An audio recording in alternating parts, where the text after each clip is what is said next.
আমরা অনেক সময় ক্রাশ খাই, আসলে এরকম সুন্দর মেয়ে হেঁটে যাচ্ছে, ক্রাশ ফেসবুকেও পোস্ট করে অনেকে, যুবকরা করে ক্রাশ খায় নাকি। তো এখন আপনি না খেলেন ক্রাশ, কিন্তু হাদিসের শব্দ হচ্ছে বিশ্ব সুন্দরী নারী আপনাকে দেখে, আপনি নারীকে দেখে ক্রাশ নয়, নারী আপনাকে দেখে ক্রাশ হয়ে গেছে, আপনাকে দেখে নিজেই আপনার প্রেমে পড়ে গেছে।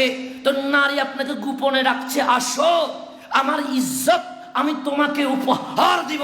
তো ওই নওজওয়ান সুন্দর টকবকে যুবক সুযোগ পাওয়ার পরেও অ্যাপ্লাই না করে তখন বলল, আনা আখাফুল্লাহ, আমি কোন নারীর সাথে নিজের জীবন এনজয় করতে চাই না, আমি দুনিয়াকে ভালোবাসি না, আমি মাওলাকে ভালোবাসি।